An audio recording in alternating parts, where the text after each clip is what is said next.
الحمد لله نحمده ونستعينه ونستغفره ونؤمن به ونتوكل عليه ونعوذ بالله من شرور أنفسنا ومن سيئات أعمالنا من يهده الله فلا مضل له ومن يضلله فلا هادي له ونشهد أن لا إله إلا الله وحده لا شريك له ونشهد أن سيدنا وسراجنا محمدا عبده ورسوله أما بعد فأعوذ بالله من الشيطان الرجيم بسم الله الرحمن الرحيم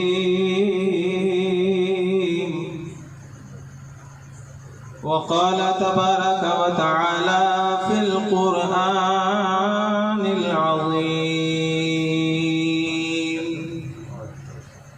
وما أرسلناك إلا رحمة للعالمين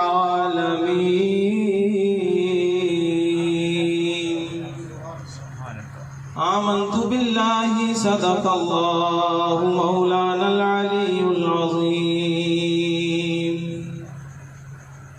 لائق مبارکباد ہمدرد قوم و ملت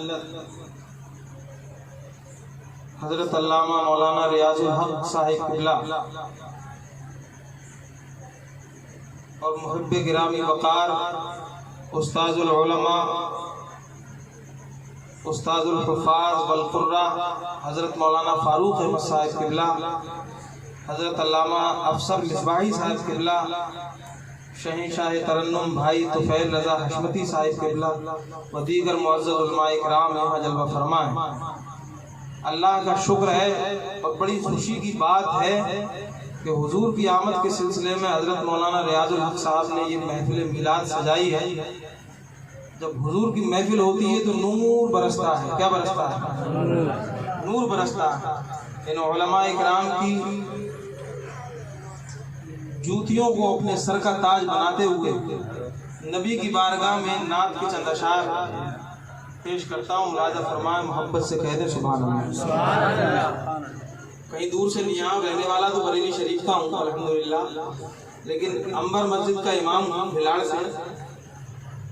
آپ کو مبارکباد دیتا ہوں کہ جلوس میں آپ نے جو جلوس نکالا ہے وہ سوشل میڈیا پہ چلا گیا ہے۔ لوگ پوچھ رہے ہیں آخر ہے تو ہے کہاں کا جلوس ہے؟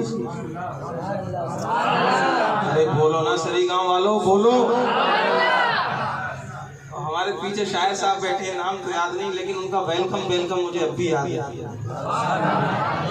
کیا انگلش میں نعت پڑھی؟ کون کہتا ہے علماء کو انگلش نہیں آتی؟ آؤ حافظ سلمان صاحب، اللہ ان کو سلامت رکھے اور جیسا ان کا نورانی چہرہ ہے اللہ ان کی آواز کو بھی نورانی بنا دے۔ اور کیا کہنے، اور یہ سارے کام کا سہرا بنتا ہے ہمارے اور آپ کے مشفق و مہربان سری گاؤں کے لوگوں کی جان حضرت علامہ مولانا وسیم رضا صاحب قبلہ مصباحی۔ اپنے امام کے نام تو نہیں بولو گے تو کس کے نام کرو؟ اور زور سے بولو سبحان اللہ۔ اتنا بہتر پروگرام ماشاءاللہ، کوئی ہمیں کوئی شکوہ نہیں، کوئی شکایت نہیں۔ ہم تو آئے تھے اور یہ نعت پڑھ رہے تھے حافظ وسیم صاحب، اور بھی لوگ نعت پڑھ رہے تھے، کوئی سلمان صاحب تھے وہ بھی نعت پڑھ رہے تھے۔ انہیں تو اتنا شوق تھا کہ میک ہی نہیں چھوڑ رہے تھے، دے ہی نہیں رہے تھے میک ہمیں۔ ہم میک مانگے، حضرت میک دے دیجیے، بولے نہیں 2 شعر ہیں۔ آدھے گھنٹے بعد پھر معلوم کیا حضرت میک دے دیجیے، بولے 2 شعر اور ہیں۔ 2 شعر